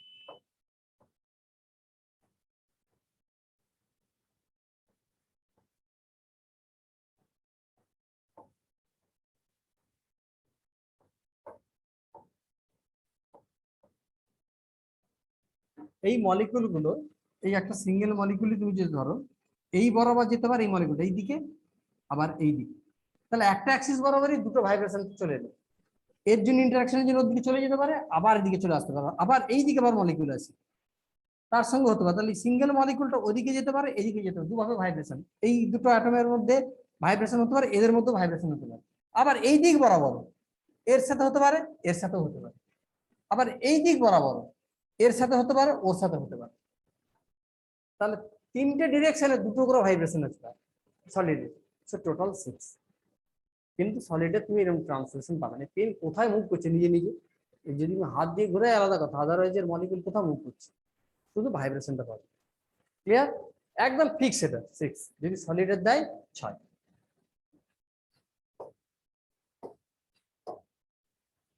ল of equipartition of energy, law of equipartition of energy মানে যে কোন একটা সিস্টেম, এটা ধরো তুমি একটা বাক্সের মধ্যে গ্যাস আছে, তারপর নাইট্রোজেন গ্যাস, মিক্সও থাকতে পারে, মিক্স থাকবে না মনে আমি বলছি না, থাকতেই পারে। ধর কিছু গ্যাস মলিকুল একটা কন্টেনারের মধ্যে আছে, তার টোটাল এনার্জি কথা আমি তোমাকে জিজ্ঞেস করবো, তো তুমি আমার কাছে কি কি ইনফরমেশন নিতে চাইবে? ফার্স্ট বলবো আমাকে বলুন ও যে কন্টেনারে রেখেছেন গ্যাস, তার টেম্পারেচার কত, থার্মোমিটার নিয়ে এসে ছোট ফাঁকা রাখা আছে, আস্তে করে ঢুকিয়ে মুখটা সিল করে দিলাম যাতে ফাঁকা দিয়ে কোনো হিট না ঢুকে, দেখলাম টেম্পারেচার শো করছে যে 45 ডিগ্রি। তুমি জানতে চাইছিলে, থার্মোমিটার দিন তোমাকে বলে দিলাম 45 ডিগ্রি, তার মানে টি ক্যাপিটাল টি হচ্ছে তোমার 45 প্লাস 273। ওকে, এবার তুমি বলো, এবার বলো তাহলে ওর মধ্যে যে গ্যাস সিস্টেম আছে তার টোটাল এনার্জি কত বলো? তুমি আবার আমাকে জিজ্ঞেস করলে ওটা কোন গ্যাস বলো, ডায়াটমিক না ট্রায়াটমিক না পলিঅ্যাটমিক, কি বলবো? আমি তোমাকে বললাম আচ্ছা নাইট্রোজেন দেখেছো ডায়াটমিক, তো যখনই বললাম ডায়াটমিক তুমি এফ লিখে দিলে 5। ওকে, এবার আমাকে বলছি বলুন কত মোল গ্যাস নিয়েছেন আপনি। হ্যাঁ, এবার মোল মাপবো কি করে আমি? গোটা বাক্স তো খালি অবস্থায় ওয়েট করেছিলাম আগে প্রথমে, তারপর গ্যাস ভর্তি অবস্থায় ওয়েট করেছি, পেয়ে গেলাম আমি যে গ্যাস কতটা আছে। এবার ওটা যদি নাইট্রোজেন হয় তাহলে এক একটা নাইট্রোজেনের ওয়েট কত, কত?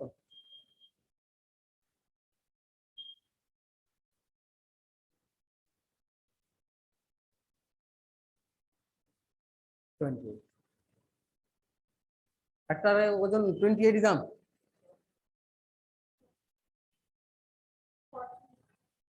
41, 14, 14 তো এন এর, N2 এর তো 28, কিন্তু 28 গ্রাম একটা না, 1 মোলের, 1 মোলের। অ্যাভোগাড্রো সংখ্যক নাইট্রোজেনের ওয়েট হচ্ছে 28 গ্রাম। একটা মতো ফুট কি সে 28 গ্রাম মানে অনেক। একটা সোনার যে পাতলা বাচ্চাদের আংটি সে 10 গ্রাম, তাও হয় না। 10 গ্রামের মোটা আংটি হয়, লোক বিয়েতে 10 গ্রামের আংটি দেয়, অত মোটা, তার থেকেও ভারী। তাহলে আমরা বাঁচতাম কেউ, এক একটা যদি নাইট্রোজেন ধাক্কা মারতো তো চুঙ্গায় চলে যেত,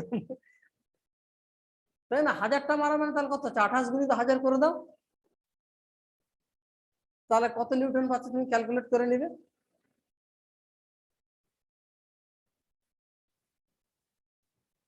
সেগুলো হচ্ছে মোলার মাস। আমরা যেগুলো বলি যে 2 গ্রাম, 16 গ্রাম, 32 গ্রাম, এগুলো যেগুলো বলি সেগুলো মোলের।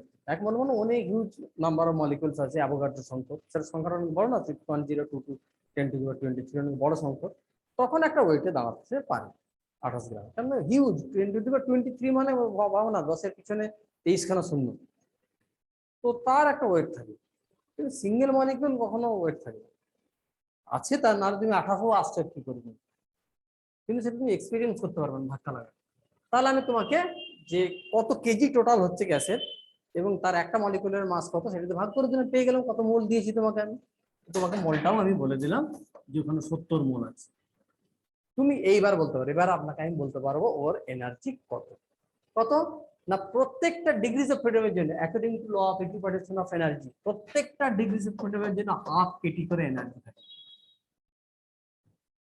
প্রত্যেকটা ডিগ্রিজ অফ ফ্রিডমের জন্য। ওকে, তাহলে আমার এই গ্যাস কন্টেনারের টোটাল ডিগ্রিজ অফ ফ্রিডম কত সেটা দিয়ে খালি ছিল n প্রাইম। এখন n প্রাইম কি ক্যালকুলেট করবে কি করে, যে কতগুলো ডিগ্রিজ অফ ফ্রিডম আছে। ধরো আমি দিয়েছি তোমার কি ডায়াটমিক গ্যাস বলেছিলাম নাইট্রোজেন, নাইট্রোজেনের ডিগ্রিজ অফ ফ্রিডম কত? 5। ডায়াটমিক পড়েছিলাম 5, তো সিঙ্গেলের জন্য 5টা। 1 মোলের জন্য কত তাহলে? একটার জন্য যদি 5 হয়, 1 মোলের জন্য কত তাহলে? 1 মোল মানে কতগুলো? অ্যাভোগাড্রো সংখ্যক, তাকে গুণ করলাম, তাহলে বড় এফ হলো কত? n × 5। ওকে, এবার টোটাল কত মোল দিয়েছি? 70 মোল। তাহলে 1 মোলের জন্য এত ডিগ্রিজ অফ ফ্রিডম, তাকে আবার n দিয়ে গুণ করলাম, হয়ে গেল টোটাল ডিগ্রিজ অফ ফ্রিডম।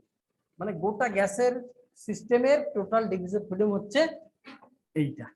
এবার এক একটা ডিগ্রিজ অফ ফ্রিডমের জন্য এনার্জি কত এখানে বলা আছে। For each degrees of freedom, energy is ½ kT. According to this law for dynamic system, thermal equilibrium, dynamic মানে মুভ করছে এমন, সবাই দাঁড়িয়ে আছে তার কোনো থাকবে না। ডাইনামিক সিস্টেমের ক্ষেত্রে the total energy of it মানে গোটা সিস্টেমটার এনার্জি is distributed, কার মধ্যে ডিস্ট্রিবিউট হচ্ছে, মানে গোটা মিষ্টির প্যাকেটটা ডিস্ট্রিবিউট হচ্ছে এতগুলো ছেলের মধ্যে। তাহলে তার টোটাল এনার্জি ডিস্ট্রিবিউট হচ্ছে কার মধ্যে? না, ভ্যারিয়াস ডিগ্রিজ অফ ফ্রিডমের মধ্যে। তাতে যত ডিগ্রিজ অফ ফ্রিডম আছে এখানে ক্যালকুলেট করলাম এই এতগুলো, এই এত ডিগ্রিজ অফ ফ্রিডমের মধ্যে তার টোটাল এনার্জিটা ইকুয়ালি শেয়ার হবে। ইকুয়ালি হলে প্রত্যেকের ভাগে কত বলা আছে এখানে? ½ কেটি। তাহলে এক একটা ডিগ্রিজ অফ ফ্রিডমের জন্য যদি ½ কেটি হয়, এই গ্যাসের টোটাল ডিগ্রিজ অফ ফ্রিডমটা তুমি ফার্স্ট বের করবে, বাস বেরিয়ে যাবে যে টোটাল এনার্জি কত।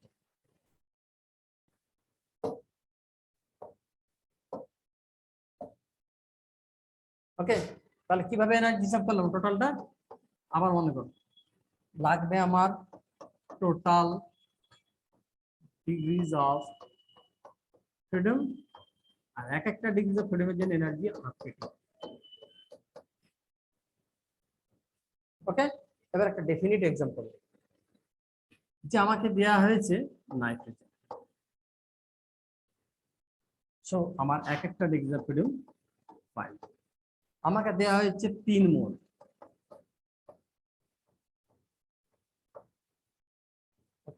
তো টোটাল ডিগ্রিজ অফ ফ্রিডম তাহলে কত হচ্ছে?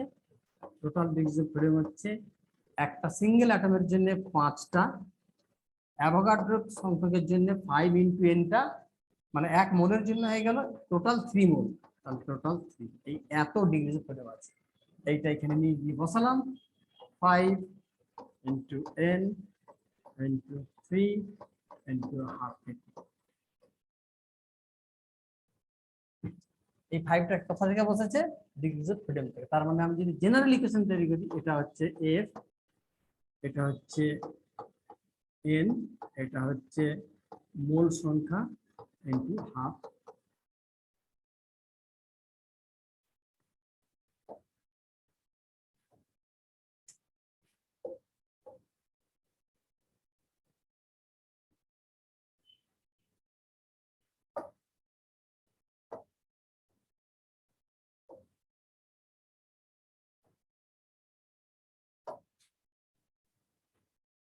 f equals to half, KT থাকলো, আর টোটাল ডিগ্রিজ অফ ফ্রিডম লিখেছি। টোটাল ডিগ্রিজ অফ ফ্রিডমটাকে আমরা কিভাবে লিখেছিলাম? একটার জন্য ডিগ্রিজ অফ ফ্রিডম সিঙ্গেল মলিকুলের জন্য, অ্যাভোগাড্রো সংখ্যকের জন্য কত, আর কত মোল টোটাল দেওয়া আছে। এবারে কে আর এন কে গুণ করলে কি দাঁড়ায়?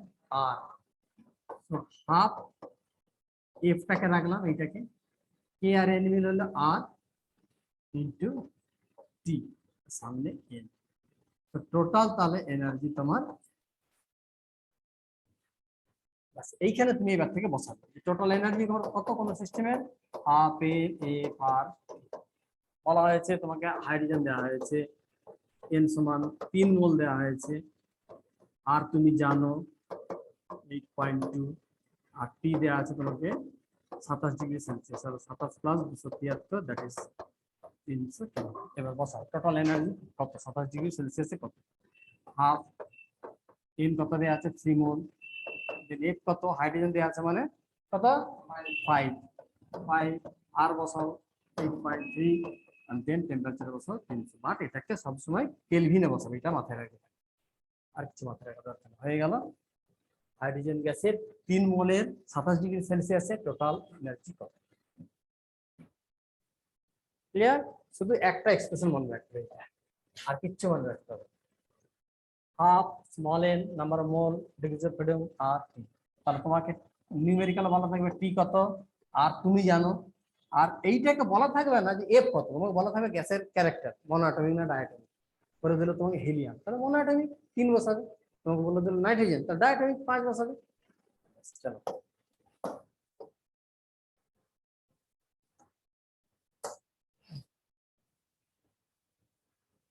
নেক্সট হচ্ছে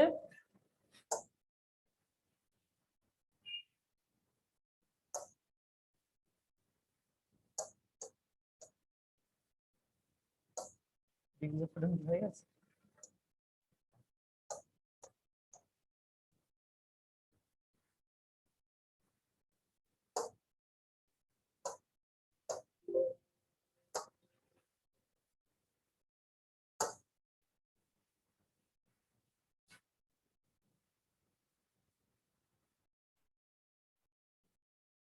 লাটা ডিসকাশন হয়ে গেছে, তোমার দাও এটা ছেড়ে দাও, এটা দাও।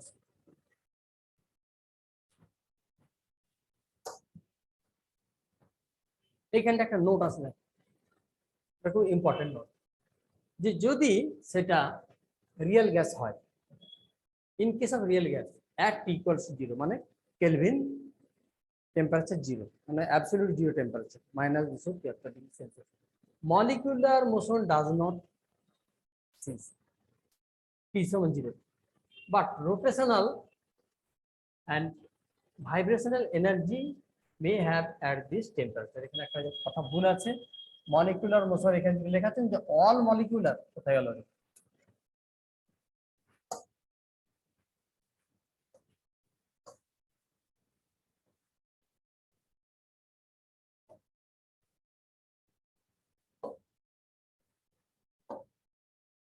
দেখো এখানে অল ভাষাটা দেওয়া আছে, ভালো করে পড়ো লাইনটা, যে মলিকুলার মোশন এখানে যে all molecular motion, all molecular motion মানে কি? ট্রান্সলেশনাল, ভাইব্রেশনাল, রোটেশনাল, 3 ধরনের, যে সবগুলোই স্টপ হয়ে যায় না t সমান 0। একটা থাকে, ট্রান্সলেশন পুরো বন্ধ। ওকে, ভাইব্রেশন বেশি, টেম্পারেচার হয়, সেও বন্ধ। -273°C গেছে মানে বুঝতে পারছো কোথায় গেছো তুমি? একটা কিন্তু থেকে যাবে, সেটা হচ্ছে রোটেশন। দাঁড়িয়ে দাঁড়িয়ে ঘুরবে, এরকম করে মুভ করবে না হাইড্রোজেন, পুরো দাঁড়িয়ে গেছে হাইড্রোজেন, দাঁড়িয়ে এরকম ঘুরছে। তো টি ইকুয়ালস যদি 0 হয়ে যায়, দ্যাট ইজ 0 কেলভিনে যদি চলে যায়, তাহলে তার টোটাল কাইনেটিক এনার্জি 0 হবে না, ভাইব্রেশনাল 0 হবে অ্যান্ড ট্রান্সলেশনাল 0 হবে, বাট রোটেশনাল থাকবে, যার নাম আমরা দিই 0 পয়েন্ট এনার্জি। যে 0 কেলভিনে গিয়েও তার এনার্জি আছে, that is called 0 point energy.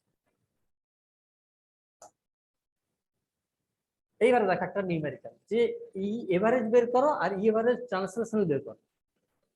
তাহলে এটা ট্রান্সলেশনাল এভারেজ কাইনেটিক এনার্জি, এটা net average kinetic energy for n mole hydrogen. তাহলে হাইড্রোজেন বলেছে মানে প্রথমে F ফাইভ। ওকে, ই এভারেজ এর মধ্যে কি ছিল? সবগুলো আছে, ট্রান্সলেশন রোটেশন দুটো। সো হাফ F n মোল n আর আমি বসাবো কত? 5, 5 এর 2 n। বাট যখন এই ট্রান্সলেশনাল বের করছি, সে সবার জন্য একই, 3 এর 2 এনার্জি। এভারেজ ট্রান্সলেশনাল 3 এর 2 n। এটা কিন্তু কম্পিটিটিভ থেকে তোলা, এটা আমার কিছু বানানো না।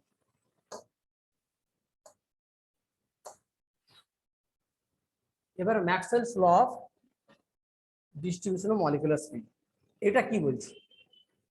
এতে বলা হয়েছে যে ধরো এই রুমের মধ্যে যে গ্যাস আছে তার speed according to kinetic theory of gas 0 থেকে ইনফাইনাইট যা খুশি হতে পারে, কেমন? এবারে আমি তোমাকে রুমের টেম্পারেচার বললাম, গ্যাসের মাস বললাম, ধরো এখানে অক্সিজেন আছে, তাহলে তার মাস বলে দিলাম, কত মোল আছে তাও বলে দিলাম। তোমাকে শুধু আমি জানতে চাইলাম যে তুমি আমাকে বলো এই টেম্পারেচারে কতগুলো মলিকুলের স্পিড 3 থেকে 3.5 সেন্টিমিটার পার সেকেন্ড আছে, একটা রেঞ্জ বলে দিলাম তোমার, সেইটা এইখান থেকে পাওয়া যায়। তাহলে 3 কোথায় বসাবে? 3 থেকে 3.5 যে বললাম তোমাকে, 3 থেকে 3.5 সেন্টিমিটার পার সেকেন্ড। এই স্পিডের কতগুলো মলিকুল আছে, মলিকুলের সংখ্যাটা খালি পাবে, এই যে এদিকে সংখ্যা দেওয়া আছে, এখান থেকে তুমি সংখ্যাটা পাবে। তাহলে সি এর ভ্যালু হচ্ছে 3, ওকে, আর ডিসি এর ভ্যালু এটা হচ্ছে 0.5, কারণ একটা ডিফারেন্স 3 থেকে 3.5। যদি বলতাম 3 থেকে 4.5, তাহলে সি বসাতে 3 আর এটা বসাতে 1.5, 1.5। ওকে, বাকি টেম্পারেচার বলা থাকবে তোমাকে, বসাবে। ওকে, এটা টোটাল নাম্বার অফ মলিকুলস তোমাকে বলা থাকবে, মাস বলা থাকবে, তুমি এখান থেকে পেয়ে যাবে। তাহলে টোটাল ধরো 1.5 কোটি আছে, তার মধ্যে কতগুলো স্পিড এই রেঞ্জে, এটা তুমি বলতে পারবে। কিন্তু এক একজনকে ধরে ধরে বলতে পারবে না কার স্পিড কত, এটা বলা পসিবল নয়। কিন্তু কতগুলো পার্টিকুলার স্পিড এই থেকে এই রেঞ্জের মধ্যে থাকবে, ওই সংখ্যাটা ম্যাক্সওয়েলস ডিস্ট্রিবিউশন ল থেকে বলতে পারবে। যে স্পিডটা কিভাবে ডিস্ট্রিবিউট, তারটা সেটাকে দেখো গ্রাফিক্যালি দেখা আছে, স্পিডটা কিভাবে ডিস্ট্রিবিউট। ওকে, যত স্পিড কম, স্পিড যখন 0, তখন ডিএনভি ডিটিও কিন্তু 0, এরকম কোনো পার্টিকেল তুমি পাবে না, সোজা কথা, যা স্পিড 0, মানে সে একদম 0 কেলভিনে পৌঁছে যাবে। ওকে, এবার যত তুমি স্পিড বাড়াবে আস্তে আস্তে নাম্বার অফ মলিকুলও বাড়তে হবে, অনেক বেশি সংখ্যক। কিন্তু একটা জায়গায় দেখে পিক আছে, এখানে যে সব থেকে বেশি সংখ্যক পার্টিকেল যে স্পিডটা নিয়ে চলে সেটা হচ্ছে এই ভ্যালুটা, এই স্পিডের, এটা তো স্পিডের দিক, এই স্পিডের পার্টিকেল সব থেকে বেশি সংখ্যক আছে। ধরো এর ভ্যালু পেলে তুমি 4.5 সেন্টিমিটার পার সেকেন্ড। তাহলে স্পিড তো 0 থেকে ইনফিনিটি যা খুশি হতে পারে, কিন্তু 4.5 সেন্টিমিটার পার সেকেন্ড এই স্পিডের পার্টিকেল সব থেকে বেশি সংখ্যক আছে।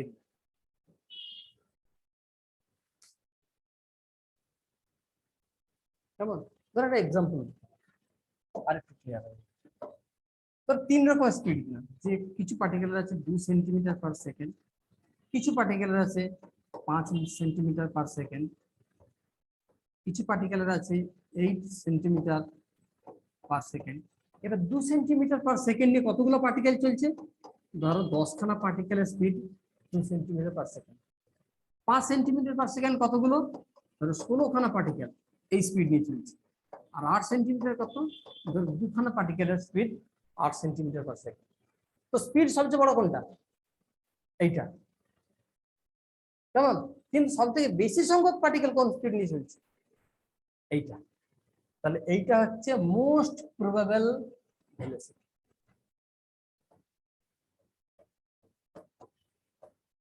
এর ভ্যালু কিন্তু বড় নয়, কিন্তু এই সংখ্যাটা নিয়ে সব থেকে বেশি সংখ্যক পার্টিকেল মুভ করছে। তাহলে যে স্পিড নিয়ে সবচেয়ে বেশি সংখ্যক পার্টিকেল মুভ করে সেটাকে বলা হয় মোস্ট প্রবাবল ভেলোসিটি। তো এখানে তুমি দুটো পাবে, এরকম দেখাচ্ছে। একটা পেয়েছো এভারেজ, একটা পেয়েছো আরএমএস, একটা পেয়েছো মোস্ট প্রবাবল। তো মোস্ট প্রবাবল ভেলোসিটির কিন্তু ভ্যালুটা বেশি না, এইটা গুলিয়ে ফেলে না। মোস্ট প্রবাবল মানে হচ্ছে ভেলোসিটির ভ্যালু বেশি, তা কিন্তু নয়। ভেলোসিটির ভ্যালু কম, কিন্তু সব থেকে বেশি সংখ্যক পার্টিকেল ওইটা নিয়ে চলছে। ধরো আমাদের এই সব এখন এখানে 7টা সাবজেক্ট পড়ানো হবে সাবজেক্ট।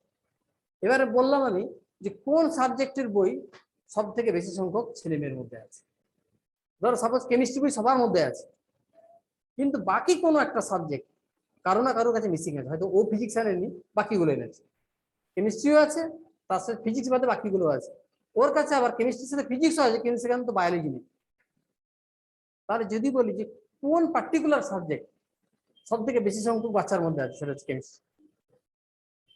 কিন্তু এর মানে এই নয় যে কেমিস্ট্রি বইয়ের বড় ভলিউম, এর কোনো মানে নেই, তার সাথে এর কোনো রিলেশন নেই।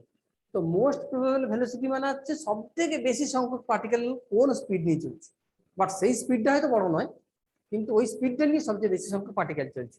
এই গ্রাফটা ভালো করে লক্ষ্য করো, আর এই রিলেশনটা লক্ষ্য করো। ফার্স্ট অফ অল তোমাদের দিতে পারে এই তিনটার মধ্যে রিলেশন, মানে সবচেয়ে বড় ভ্যালু কার, আরএমএস এর বড় ভ্যালু। এভারেজ কোথায় পড়ে, এভারেজ মানে যে না সব থেকে বেশি না সব থেকে কম, মাঝামাঝি কত, এভারেজকে মিডিলে রাখে। আর মোস্ট প্রবাবল যেটা সব থেকে বেশি সংখ্যক আছে, সেটা হচ্ছে সব থেকে কম, তার ভেলোসিটিটা সব থেকে কম। যদি থাকে যে কেমিস্ট্রি সবার কাছে আছে, এর মানে কি বলতো, কেমিস্ট্রি বইটা সবচেয়ে পাতলা, এই জন্য সবাই রেখেছে, সহজে ব্যাগে ঢুকে গেছে। আর যেটা সবচেয়ে মোটা, সেটা কিন্তু সব থেকে কম সংখ্যক ছেলের মধ্যে আছে, অত বড় কেউ বই আনতে চায়নি। তাহলে স্পিডটা হয়তো সব থেকে কম, কিন্তু ওই স্পিড নিয়ে সব থেকে বেশি সংখ্যক পার্টিকেল চলছে, মানে সব থেকে বেশি সংখ্যক ছেলে মেয়ের মধ্যে ওই বইটা বা ওই স্পিডটা আছে। এবার তুমি তো বুঝে গেলে যে আরএমএস সবচেয়ে বড়, তারপরে এবারে, তারপর মোস্ট প্রবাবল। এখানেও আছে, দেখো সব থেকে বড় কে আছে, আরএমএস, এইটার জন্য। তারপরেরটার জন্য আছে এভারেজ, তারপরেরটা আছে ভি, মোস্ট প্রবাবল। এইখানে বোকা বানানোর কোশ্চেনে দেখো, লক্ষ্য করো, এক্সাম্পল দেখাচ্ছিলাম কিভাবে লোক বোকা বনে যেতে পারে। এই হচ্ছে তোমার ডিস্ট্রিবিউশন গ্রাফ। তোমার মাথায় শুধু আছে আরএমএস সবচেয়ে বড়, তারপর এভারেজ, তারপর মোস্ট প্রবাবল। তাহলে মোস্ট প্রবাবল সবচেয়ে ছোট, দিলাম মোস্ট প্রবাবল সব থেকে ছোট, এইটুকুটা মাত্র। তারপর দিলাম এটা হচ্ছে সিএমপি, দেন তারপর হচ্ছে এভারেজ, এভারেজ এইখানে দিলাম, এখান থেকে এটা হচ্ছে সি এভারেজ, সব থেকে বড় হচ্ছে আরএমএস, এই স্পিডটা হচ্ছে সিআরএমএস। এবার তুমি যদি এরকম দেখো যে হ্যাঁ আরএমএস সব থেকে দূরে আছে, কারণ ওর ভ্যালু সবচেয়ে বড়, এভারেজটা মিডলে পড়েছে, ঠিক আছে, সিএমপি সব থেকে ছোট মান, তাহলে সে এইখানে সব থেকে ছোট ভ্যালু দিয়েছে। তুমি যদি এখানে রাইট দিয়ে দাও না, বাস হয়ে গেল, কথার বাস। তোমাকে রাখতে হবে এমপি কে পিকে, কারণ সব থেকে বেশি সংখ্যক পার্টিকেল আছে। তোমাকে তিনটেই গ্রাফ হয়তো এরকম দেওয়া আছে, এমপি ফার্স্ট আছে, তারপরে এভারেজ আছে, তারপরে আরএমএস আছে। তুমি যদি দেখে নাও শুধুমাত্র এই অর্ডারটাকে, এইটা ঠিক আছে তো, দেখে নিয়ে মারলে হবে না, ফার্স্ট এই অর্ডারও থাকতে হবে ঠিক, যে সব থেকে বড় ভ্যালু হবে আরএমএস, মানে রাইট সাইডে আসবে আরএমএস, তারপরে পড়বে এভারেজ, তারপরে এমপি। কিন্তু এমপি কে পিকে থাকতে হবে, এই পিকে, এই টপ থেকে টানতে হবে তোমাকে। তার মানে শুধুমাত্র এই সিকোয়েন্সকে মেনটেন করলেই হবে না, যে পরপর আছে তো, এখানেও পরপর আছে, এখানেও পরপর আছে, তাহলে কোন গ্রাফটা ঠিক, এটা ঠিক। তার কারণ হচ্ছে এমপিটা পিকে রাখা আছে, এইটা লক্ষ্য করবে ভালো করে, যেটা শুধুমাত্র কোশ্চেন লক্ষ্য না করার জন্য ছোট। এবারে ধরো মিক্সিং অফ গ্যাস, এটা দিয়ে ছেড়ে দিই। দুটো গ্যাস নিয়েছি, এ এন্ড বি, ওকে। এর মোলার মাস আছে m1, তার সাথে মিক্স করছি m2। কত মোল নিয়েছি না, এ গ্যাসের ধরো n1 মোল নিয়েছি, এর n2 মোল নিয়েছি। এর ডিগ্রি অফ ফ্রিডম f1, এর ডিগ্রি অফ ফ্রিডম f2। ওকে, এবার মিক্সচার করবেন, মিশিয়ে দিন, তাহলে নেট মলিকুলার মাস হবে। সব নেট গুলো আমি লিখে যাচ্ছি, m1 n1 plus n2 m2 divided by n1 plus n2। Okay, net degrees of freedom f n1 f1 n2 f2 by n1 plus n2 and gamma লাগবে তো সিপি বাই সিপির যে ratio, একজনের গামা 1 ছিল, একজনের গামা 2 ছিল, এইটা হবে কত n1 plus n2 নিচে gamma mix -1 equals to n1 by gamma 1 minus 1 মানে প্রথম গেছে, তারপর একটা n2 by gamma 2 minus 1। এইটা বহু জায়গায় লাগে মিক্সিং গ্যাসের ক্ষেত্রে, এইখান থেকে গামা বের করে তারপর নিউমেরিক্যাল করতে হয় থার্মোডাইনামিক্সে। আর মিক্সার কিছু লাগবে? মিক্সারের এম পেয়েছি, মিক্সারের এফ পেয়েছি, মিক্সারের গামা পেয়েছি, এটা হয়ে গেল। তো এই তিনটে, এটা খুব সহজ, এন এর সঙ্গে এম গুণ, এন এর সাথে এম গুণ, নিচে এন প্লাস এন, এখানে এন এর সাথে এফ গুণ, এন এর সাথে এফ গুণ, নিচে এন প্লাস এন। কিন্তু এইটা ভুলে যায় অনেকে, এইটাকে এরকম করে ভুলেও লিখতে যাবো না, এর মতো করে যে n1 gamma 1 plus n2 gamma 2 নিচে n1 প্লাস n2, এরকম ভুলেও লিখতে যাবো না, এর মতো রেখে এরকম করে, এটা নয়, এর অ্যাকচুয়াল রিলেশন হচ্ছে এটা। ওকে, তো আজকে এটা করলাম। থার্মোডাইনামিক্স এর নিউমেরিক্যাল বাকি আছে, আমার মনে আছে। থার্মোডাইনামিক্স এর নিউমেরিক্যাল পরের দিন করাবো।